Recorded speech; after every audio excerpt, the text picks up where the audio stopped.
Welcome back to the latest episode of the CGA Tour podcast. As always, here I'm your host with my co-host, Trey Florence, and I'm Glen Alexander. Today, we're talking about the Oklahoma State Hoops loss over the past two games, specifically the Iowa State one over the weekend. A little bit of the Cowgirls loss as well, too. Some slow starts for Oklahoma State basketball that seem to be happening too regularly. Mapping out a W in conference play, trying to figure out if we can get to March Madness.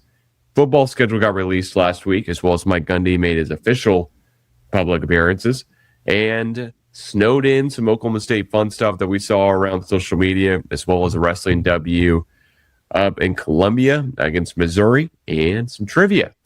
The CGA Tour, a podcast unlike any other. Now your host, Glen Alexander. Hey Cowboy fans, today's episode is brought to you by Oakley Burklow, your go-to independent insurance agent and proud OSU alum. Oakley helps with home, auto, life, and business insurance, working with multiple top-rated insurance companies to find you the right coverage at the right price. Licensed in Oklahoma and Arkansas. Call 918-280-9068 or email oakley.burklow@connectmyinsurance.com. Personal service, honest advice, and a fellow poke helping you protect what matters most. Welcome back to the latest episode of the CGA Tour podcast. Trey, how is it going?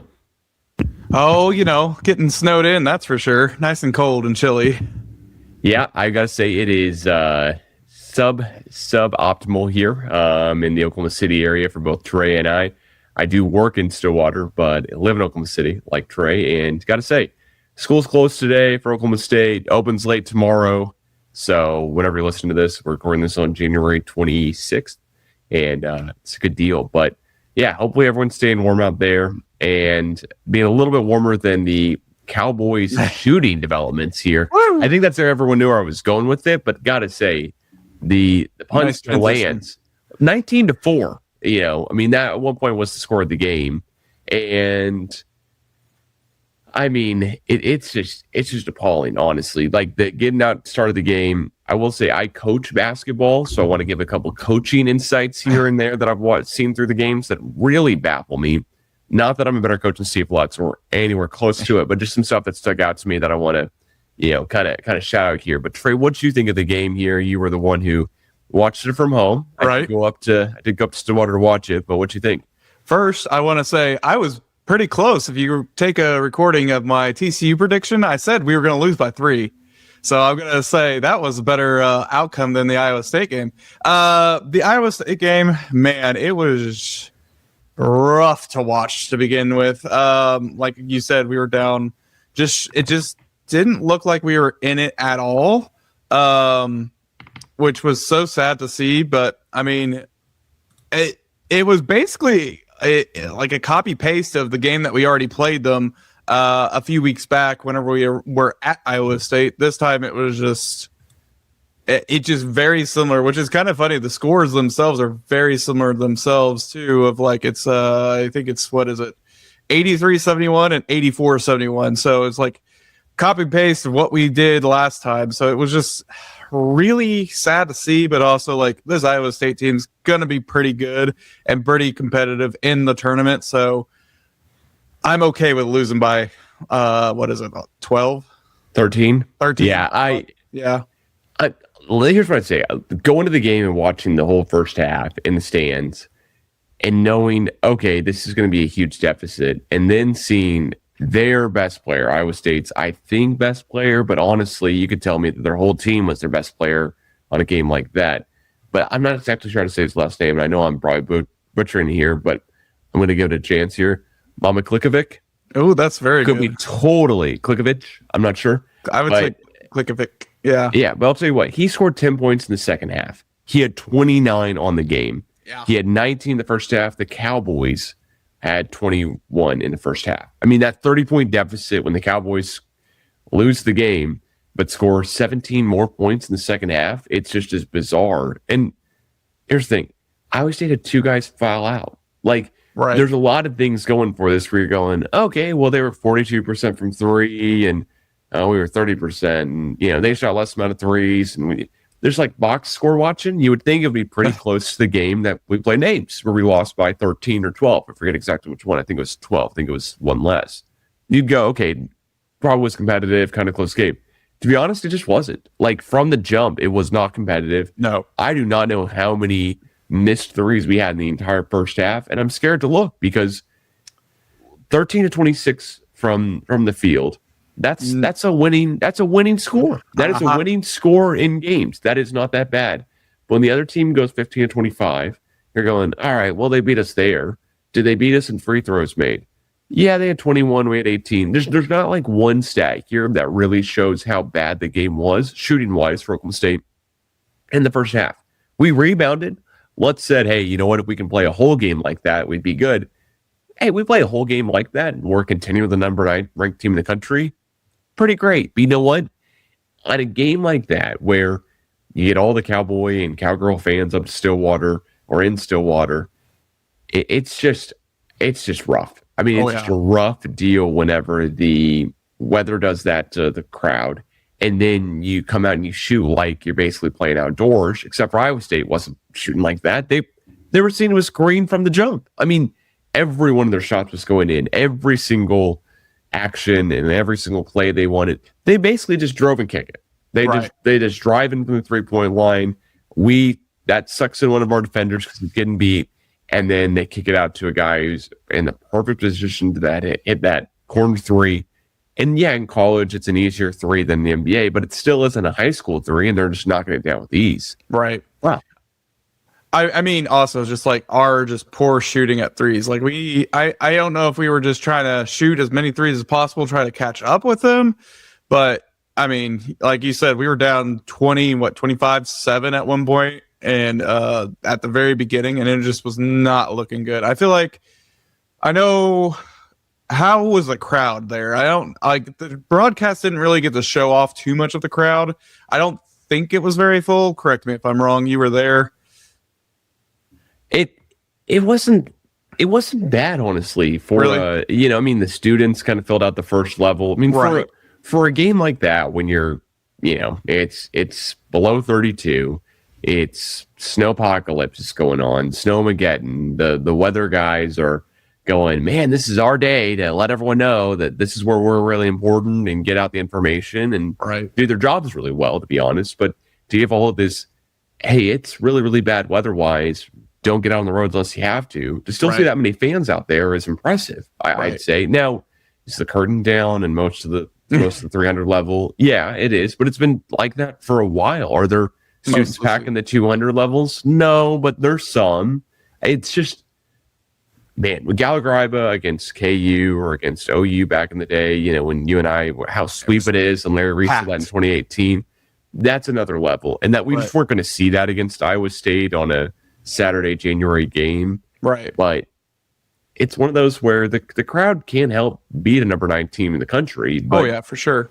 And Saturday was not the day. They didn't have much to cheer for to begin with, too. I'll be honest with you. Once that tipped off, it was downhill real fast.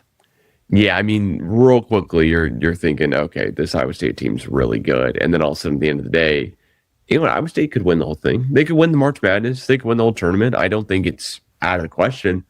So, hey, can we knock off that team at home and play close? And do we want to take a couple, grains of wisdom from this game? Sure, but you know what? That makes the TCU game just that much worse to me. Right. Like that TCU loss by 3, when basically just on a switch. I mean, on a simple switch defensively between Christian Coleman and Anthony Roy, they basically get their best player going to the hoop downhill. Mm-hmm. And that's more or less a layup. I mean, it was kind of tough at the rim for that guy for the TCU game, but it wasn't necessarily end all be all. And looking at the rest of the schedule here coming down, we needed that game. We really needed that Big 12 win. We needed that second Big 12 win in conference, really, against TCU. It really doesn't help against that TCU game that we couldn't score another basket from 3 minutes and 15 seconds onwards. Like, we were stuck at 65 for over 3 minutes, and that's how TCU got us, which is so sad to say because, it felt like we were going to do well. Free throws weren't the best. We were only 50%. Like our free throw shooting's kind of gone down lately. I mean, yeah, we did shoot 78% with the Iowa State game, but like at least the attempts, we used to get a little bit more, I feel like, in the past couple of weeks. So it's been real tough, I'm sure, especially with how this conference is and how the rest of our schedules is. It's just like the slow starts are killing us. At least like that's what happened with TCU. Like it was a 9-0 run with the TCU game. It's like we cannot get that far behind. It's just hard to come back every single time. I know basketball's all about momentum and everything like that, but man, it's tough to come behind basically 10 points in a game. I mean, they did phenomenal. They made it to halftime and basically turned it around, but we blew it in the second half. So it's just like, when can we put two halves together? It feels like even the Kansas State win, we didn't really put two halves together. We just kind of got lucky on that one. Yeah. Do you want to know the only game we've scored less than 70 points in was that TCU game? Really? I'm not. Yeah. Every other game this season, we score more than 70. One of the biggest reasons I was really high on this team to start the season, we're not playing the world's best opponents. We're playing like Northwestern. Right. We played Texas A&M real early on. I understand some of these are the Sam Houston States, and the Nichols, and South Florida, et cetera, are not the world's best opponents. But South Florida is ranked right below us by Ken Palm. So they're not horrible, but the Texas A&M, Corpus Christi, if you want to pick at, and Prairie View A&M, we're not taking much away from those games. But you know what? South Florida, we put up 103 points. Granted, they put up 95, right. But that's just kind of, to me, it was so cool to see earlier on the season, hey, we can score. Dude, we can get up and down the court. I will say, watching the game, Parsifal at one point was thrown up in the trash can, whether that be from just playing badly and needing to get something out of your system and just trying to exasperate everything he could, or from it actually being sick and under the weather and the flu going around. Who knows? But he looked like a shell of himself in that Iowa State game. But in the TCU game, that's the one where I think he really could have just made a better stand. And he had 2 points. It seems like that's really been just swept just by the wayside here. I mean, Anthony Roy was called out by coach. He had 13 points. He was the second highest scorer on the team. Isaiah Coleman, who, when he came over, I really hopes for. He put up 14 points. He was decent, but he also had 4 fouls. Like his plus minus is not insane in this game, right? Against TCU. And really, you look at the win graph chart here, we were really heading towards the win column, and then it just drops off the end, like you said. Thanks. So, yeah, not fun at all. And that's where we now come to the fun feature of the day of, can we map out a win? Like looking at this here, right? What do you think the next? Okay, we play Utah this Saturday, and then after that, what do you kind of think is the next win? BYU at home. I'm not picking that one here. Well, first off, it just kind of depends on how Fala and Coleman are playing. Because right now, they kind of go back and forth of like playing really well and then not playing very well. So it just kind of depends on those two. Because I feel like they pick up each other's pieces. They just need to actually play together and like be coherent. I feel like if that happens, then we've got a better chance. So let's see. This is our projection from Ken Palm. So when you're seeing like losses down the screen for games that have not happened yet, this is a projection from Ken Palm, I want to say. But you can see the percentage wise. You can see, playing at Arizona, right, playing BYU at home, like those are not above 30%. No, the TCU at home on a Saturday, Valentine's Day, that's barely a win. Yeah. That's got to be a W, but that's by 1 point right now. As kind of the winning goes, where our projected record right now is 18-13 as this goes. I think we have to get 21 wins to get in the tournament. I just do. At least, yeah. 21. So can you flip 3 of these losses into wins? Can we? Is it possible? The only ones that I could potentially see is the Colorado and the Cincinnati one right now. Because both of those are teams that are not playing to the best standard, and they're basically in the same 2-5 record right now. That's kind of like my hope right now is just the Colorado game and the Cincinnati game. I know we're away on that, but I feel like we could turn that around. I also feel like we could potentially win against that Arizona State team. They're not like doing the best, but granted, they've also gone through the gauntlet because they played BYU, Kansas State, Arizona, Houston. So it's not been easy for them right off the bat. So it's these 2 and 5 teams that are going to be the biggest chance for us to actually have a chance of like flipping it, because those are the teams that we definitely need to win against. So at least those 3 games, Arizona State, Colorado, and Cincinnati, those are the games that I at least see that we have a better chance of winning. I know percentage-wise, they don't say we have any chance, but I hope that we do, because those are at least the ones that we need to probably flip around.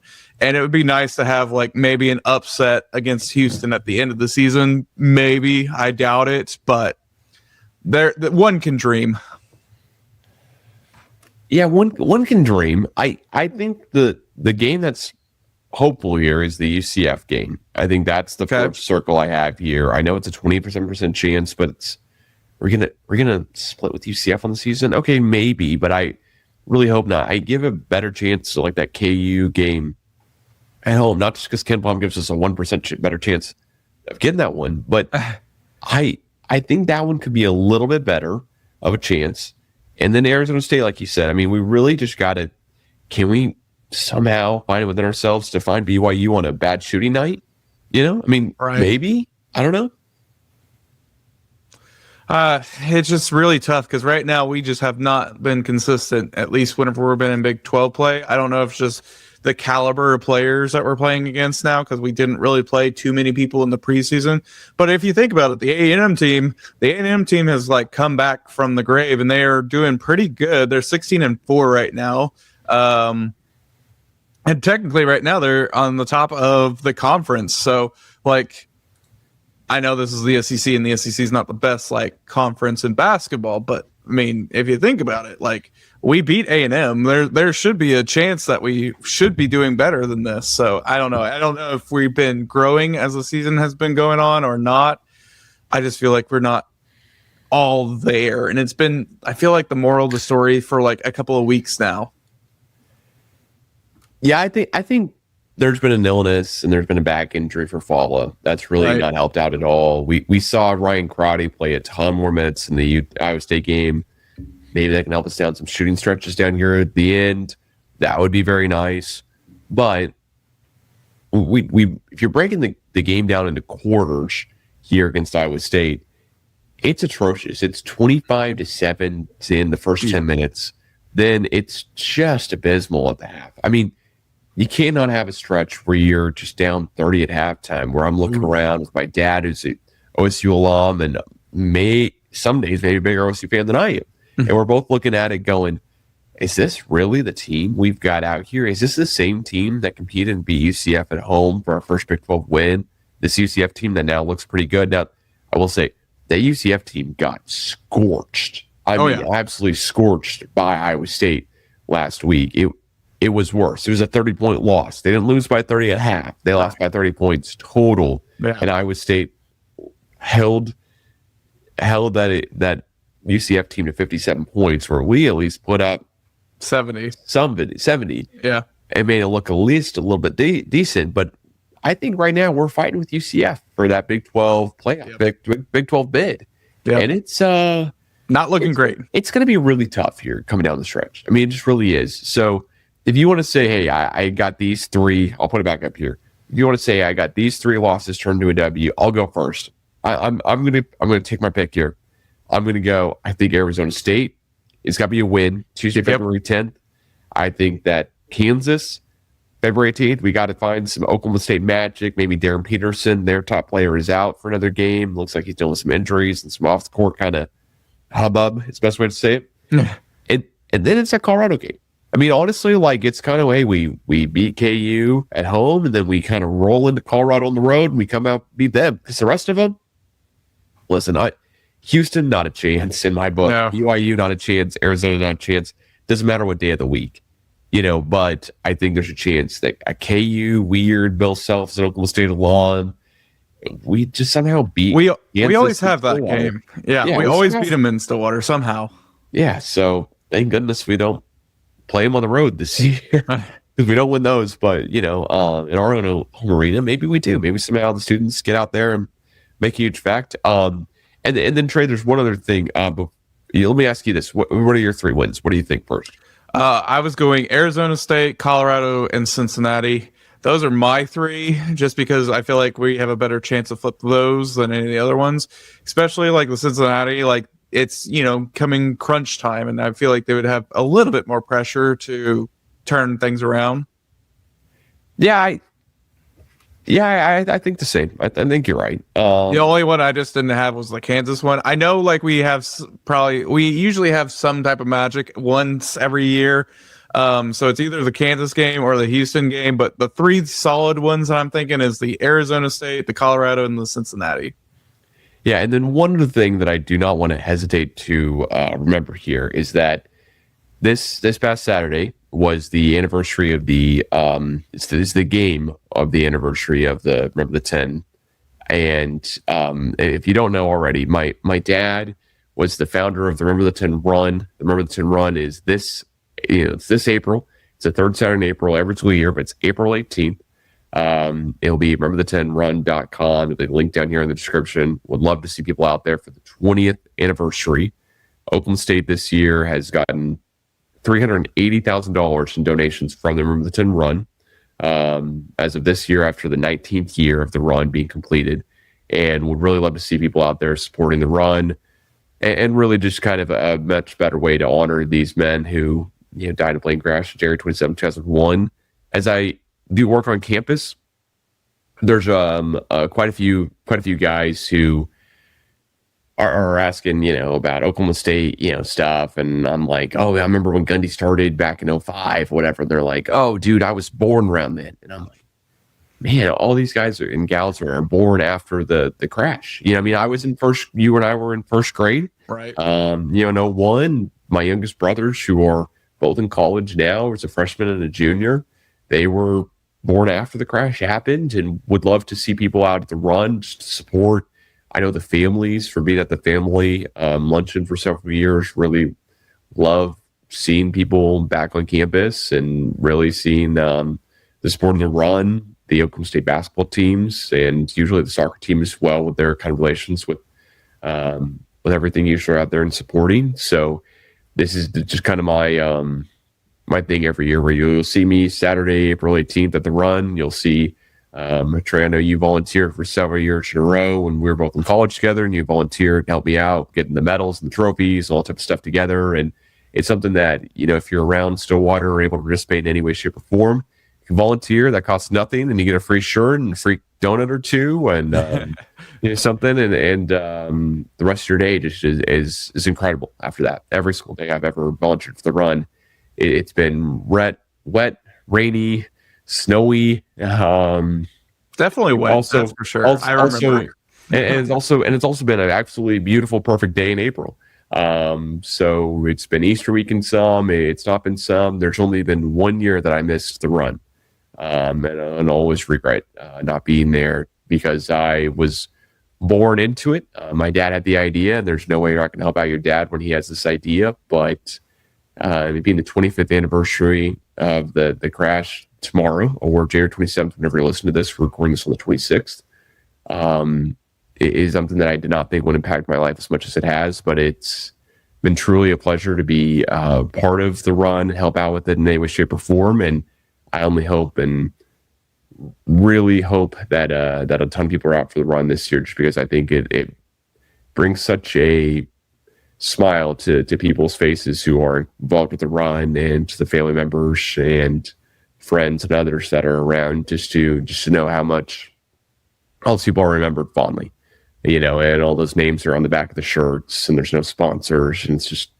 an incredible thing that that my dad's put together for so many years, with so many other people's helps, including the one man whose name I have to mention, which is Jason Pogue, who's a mentor to me and a great Oklahoma State staff member. But not just that, he's an incredible man who puts all the stuff together and helps out with everything every year as well too. So anyways, I'll kind of leave that where it is, Trey, but yeah, we'll get back to talking a little about sports here, but cannot let that, that message will remain here on every single podcast here going forward, until the run happens. And I hope everyone's able to tune in to local programming and on YouTube. There'll be a special about the run here put out on the 27th. So I will update the description with that information once it is live in case you're listening to this beforehand. But anyways,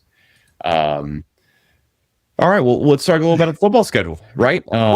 Just came out of that, but what'd you think about the Big 12 football schedule? I will admit our football schedule kind of sucks for Big 12 conference play. Like we're on the road 5 times and have 4 home games, so that part kind of sucks. But the most important game right now for me is the Oregon game. Obviously, yes. Tulsa, that one I definitely have marked on my calendar, but because we got to beat them, right? That's like the bare minimum. We're going, right? We're going, right? Let's just be there. Yeah, exactly. But then the Oregon game really will set us apart and just kind of tell us like where we're going to be at for the rest of the season. The Murray State game is just kind of like that throwaway game type of thing. But then the Big 12 conference play is so... I just don't know if I like that we only have 4 home games. Granted, I know just how the schedule just came out and everything like that. And it's also weird to me that we just don't have a game in December. Because usually we always had like Bedlam or something roughly around like, December, 2nd, 3rd, somewhere in there. So it's just like weird not having an actual December game. Yeah, we'd always have that game of the year. That was the game against OU. Yep. Last game. But it always used to be like Thanksgiving weekend or the weekend after Thanksgiving or something like that. I'm okay with us, playing this year in December because that means we made the Big 12 championship game. That's Friday, December 4th, 8 o'clock Eastern. Circle your calendars. I hate all this is in Eastern because I think of us as a central timing conference. But for sure. I'd say this. There are some cons, but I want to look at the pros. Okay. Our first bye of the year and our, I think, only bye is at least after our first road conference game against West Virginia. That's what we open it up with. We do avoid the state of Utah this year. We don't play Utah or BYU. That's a huge bonus. I'm going to take that as a W on the season. And you know what? Yeah, we go to Arizona State. And yeah, we have to play Texas Tech. But we also get to play a Colorado team that finished similarly to us last year. Right. We play a UCF team that finished, when I say similar, just understand I'm taking it with a grain of salt because no one else finished with 1 win on the season. But, kind of down in the dumps, at least with us here, was UCF and Colorado and, K-State. We get to face all of them. UCF back, new year head coach. Colorado, who knows what they're doing at quarterback. UCF, who knows what they're doing at quarterback. Right. Iowa State. Is Zane Flores? Are we seen him at quarterback this year for Iowa State? Who knows? That would be great. The greatest comeback ever. I mean, he's transferred there. With our luck, he probably will play and somehow contend with us. But you know what? With the offensive firepower we have, I'm excited. For sure. You know what? I wish all the best for Zane, but against an Iowa State team on legitimately the scariest day of the year, Halloween, I'd rather play Zane than another random Iowa State quarterback like Rocco Becht or whoever. Rather play the known versus the unknown on Halloween in Ames, Iowa, for sure. And there's a couple other tidbits here as well, too. We get to play Kansas at home, the last game of the season on Senior Day. We get Senior Day, the last game of the season at least, regular season-wise, at home. That's a great W for the schedule schedule makers. Gave us some bonus points. And you know what? I'm okay going to Houston.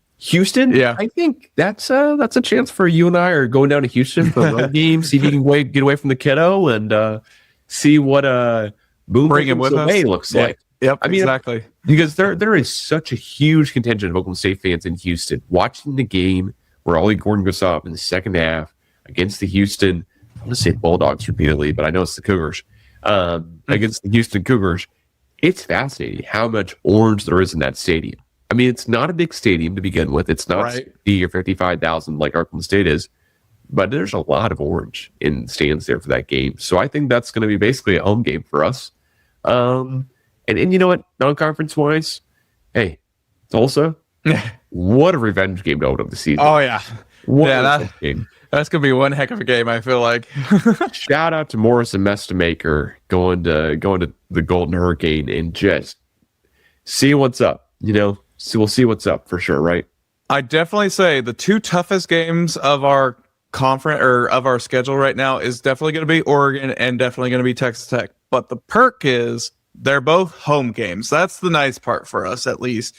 Out of the whole entire schedule, those are the two games that I'm most worried about, but they're at least home games, and hopefully we have a home crowd to support us for those games. Because in theory, we have a whole new team, and it's looking pretty good.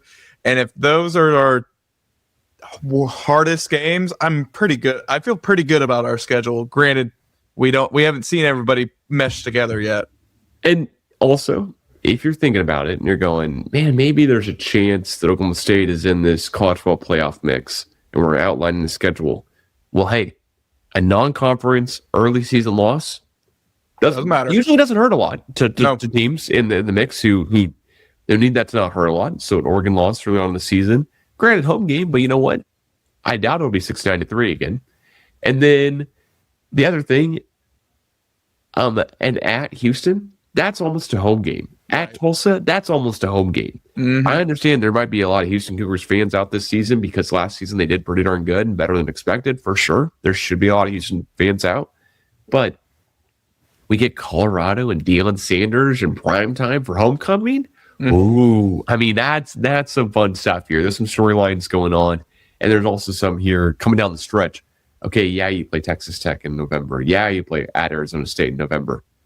If you're an Oklahoma State fan, aren't you going, I'll drive over to Tempe in November? I don't necessarily want to be during this cold weather anyway. I think there's I think there's a great chance here that we maybe lose to Texas Tech, maybe lose to Arizona State, but KU at the last game of the season with a brand new quarterback, because eventually Jalen Daniels, had to at least finally move on from college football, I think. So seeing an Oklahoma State team against KU at home the last game of the season is just picture perfect there. Schedule makers, I think they did a really good job this year for Oklahoma State. I think they helped us out a lot, specifically avoiding that brand new Utah team that could be bad, could be good, will probably be halfway decent without Kyle Whittingham there because they were ready to move on, it seems like.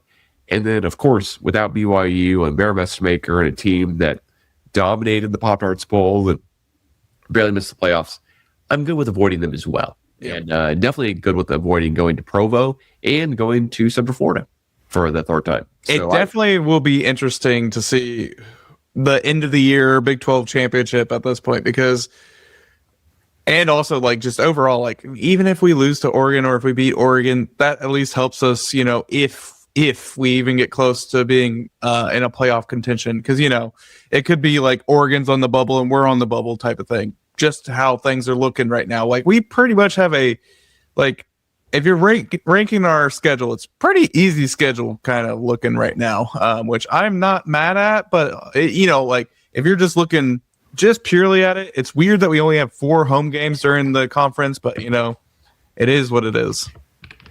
It is, but you know what? Just kind of sneaking in there another home game against Houston. Yeah, that's I'm really putting a lot of. I watched the game on TV, thought we looked pretty good. What else can we do? Kind of energy.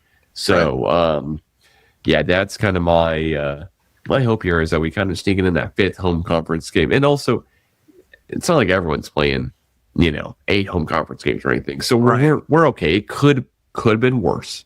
Right, could have been worse. I do not love the away opener against West Virginia. Yeah. Would much rather that be one that's at least closer, if not a home opener. But you know what? Beggars can't be choosers here. Right. But West Virginia was also at the bottom of the standings last year. So that can at least kind of give us a good gauge of where we should be at in the conference too, because they're towards the bottom. I know that they've also been trying the portal too and everything going on there, but at least kind of gives us a little bit more confidence potentially. 100%. All right. Well, Oklahoma State was snowed in. There was an epic, I'm trying to find the lightsaber duel battle here on from Twitter, but I do not think that's going to load here properly. So what great things did you see from the Oklahoma State being just absolutely snowed in here all over social media? You got to love the library snowball fights. I remember doing that back in the day too, but man, this one was like grander than I've ever seen. Like everybody really came out for this one. Lightsabers and all. I just remember it was like 20 to 50 people that would come out and do the snowball fight. But now this time it's just like everybody I felt like was there and just was like going full ham, like did not care in the slightest bit, and I love it. Yeah, it was incredible. In fact, here I am actually trying to pull up a video of a bus doing donuts here in the store parking lot. That's what you can hear going on behind me, at least here. But let me pull up this amazing footage we have here. Shout out to Barstool OKState here, which has become somewhat, I'd say, of a friend of the podcast here lately. But yeah, I mean, the Stillwater car meets here, going off, going crazy here. We've got just an incredible groundbreaking deal here. We got a bus with green lights on inside doing donuts. Where's that at? In Stillwater. This looks like it's in, it looks like it's in that's CVS there in the background. So I think that's the food pyramid. Oh, the food. Yeah. Yeah. I mean, just doing donuts, just having the time of their life. I mean, store car meets are really reaching a brand new levels, Trey. I got to say, it's pretty great. Pretty great deal. There were a bunch of other things that I saw that were great here as well. Just kind of scrolling through. Basically, we were celebrity judges. We had rumored a couple of the football guys were out there having some fun, just basically being the judges of the snowball fight. The snowball fight. Thank you. Excuse me. Yeah, I'm trying to pull up this other video here of the snowball fight at OSU as we are live here on the podcast. But yeah, there's just a bunch of stuff going on here where I'm like super excited. Just that this is Oklahoma State now. This is what we're doing. This is all we're about. Pretty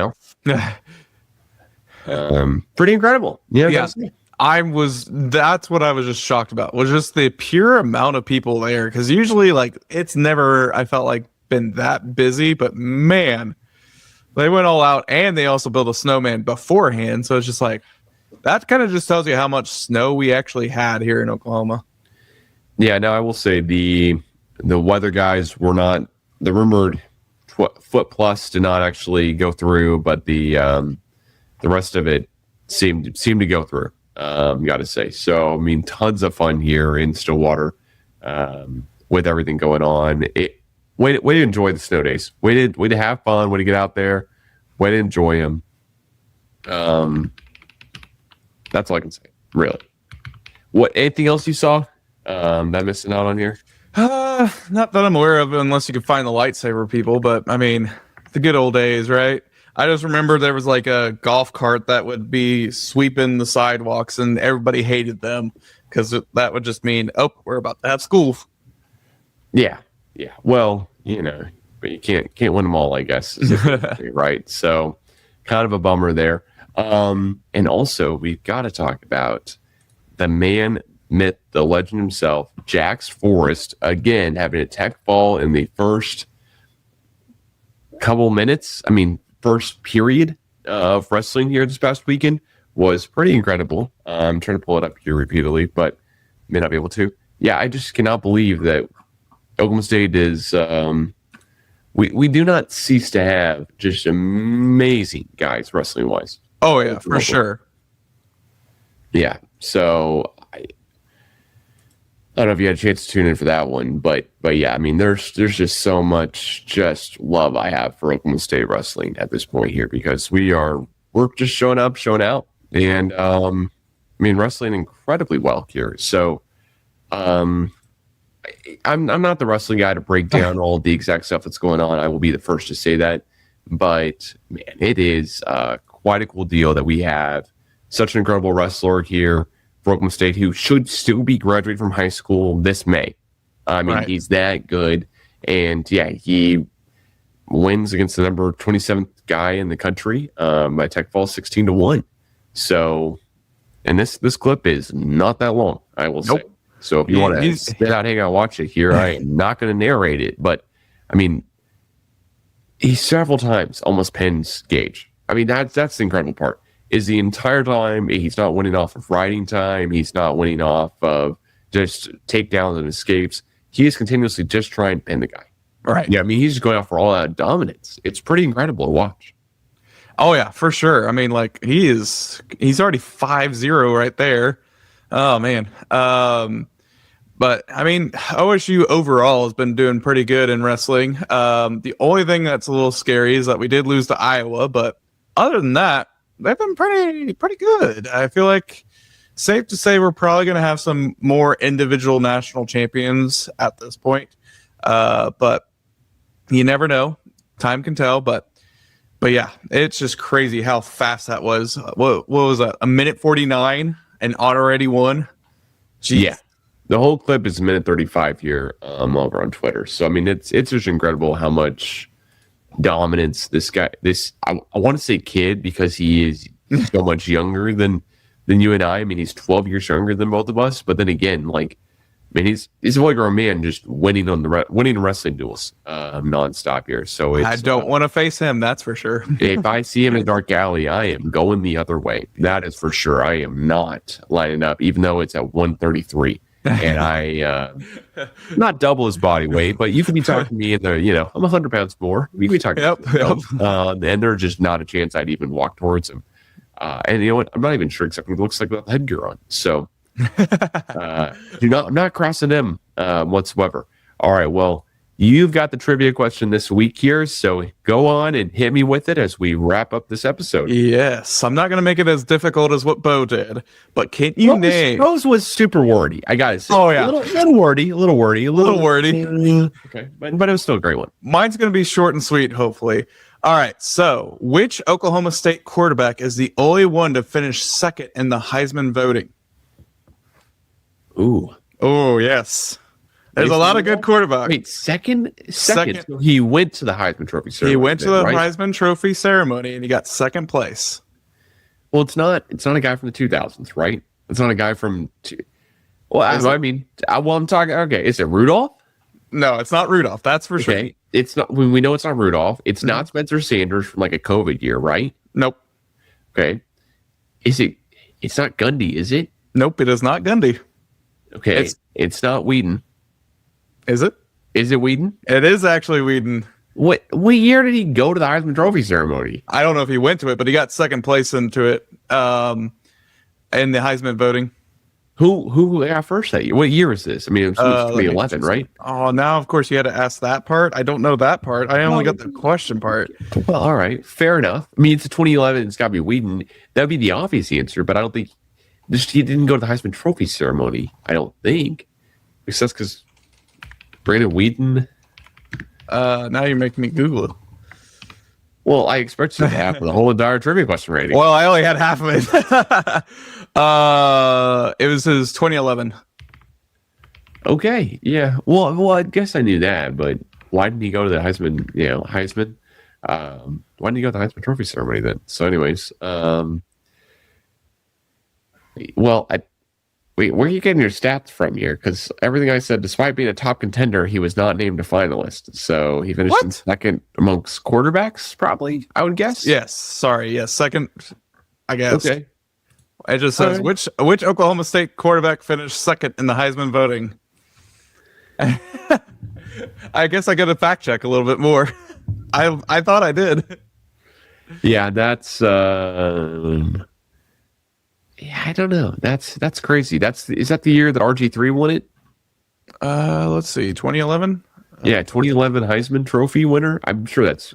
I mean, everyone here is yelling at us. Probably on the podcast, but yeah, I'm sure that's 2011, right? So that would. Yep, RG3. Yeah, it's a year where the Heisman Trophy winner was not in the College Football National Championship or in the playoffs because they didn't exist yet, of course, but. I mean, that's such a weird game. I'm shocked that he even got second because you also had Andrew Luck in there too. So he got second amongst quarterbacks. Is that the deal? Uh-huh. Wow. Well, I mean, he had all the stats, honestly. When he really did on it. He wasn't in contention, maybe because I don't think there was a cent of preseason hype that Oklahoma State could be as good as they were. I think there was, hey, we could be top 10 in the country for sure. Right. And I remember him on the cover. But I also of Sports Illustrated, I believe. But that could have been, man, that could have been the new OC for the Tampa Bay Buccaneers, Zach. So that could have been him on the cover of Sports Illustrated. I'm trying to remember that cover exactly. Yeah, that's a great one. That's a great one because I did not know he came in second quarterback that year over Luck. He gets drafted. He's a first round drafted quarterback, though. I mean, he did. Career wise, I think he does well. Out of that class, I still think RG3 did better. Oh, for sure. Then Whedon, then Luck. Because I know Luck retired way earlier. Well, I think every single Colts fan will disagree with you, That's but like true. if you're looking at it from a longevity aspect of like how long did the guy stay in the league and how long was he like around, Whedon enters the league with the Browns in 2012 and he exits the league in 2018 with the Texans and he ends up playing for the Cowboys, Texans, Titans, and then back to the Texans again. So what year did RG3 retire? Do you have that handy by chance? I'm curious which one retired first. Retire. I mean, Whedon made his minor league baseball debut in 2002, a decade before he played in the NFL. So technically, he never officially announced the retirement, but effectively ended his NFL playing career in 2020 after his time with the Baltimore Ravens. Okay, so RG3 stuck him out longer. So yeah, I mean, I'd say RG3 as of those three guys. If you're redrafting quarterbacks, yeah, I think Whedon still goes third, to be honest, just because Luck was so good so quickly. But if you're redrafting quarterbacks from that draft here, we're talking the 2012 NFL draft. Yep. QBs only. I mean, let's see here. All right. Think if Luck went to the Browns instead of. Trey, I missed a huge 2 names, if not 3, Ryan off this. Well, I missed a Super Bowl winner and Nick Foles. Oh yeah, I forgot about Nick Foles way down there. Yeah, another Super Bowl winner, Russell Wilson, and Brock Osweiler. If you're redrafting, I think Whedon goes before Osweiler, but that may just be off of the Oklahoma State fandom in me. That might be the only reason. Because I think if you're redrafting it, you take Wilson first, right? Just off of longevity, Super Bowl winning, right? Then who do you take? I mean, you've got 8 guys here you can take here.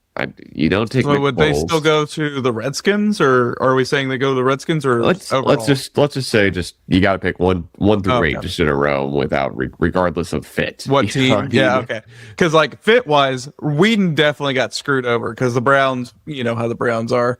If Whedon would have switched places with like Ryan Tannehill with the Dolphins, we might have seen him a little bit longer and maybe a little bit better, but not drastically. Maybe with Broncos, he may have the best spot. But anyways, to actually answer your question, I would probably go. I still like, man. I think Russell would be 1. 2 is still going to be Luck for me. 3 is still going to be RG3. 4 is going to be Brandon Whedon.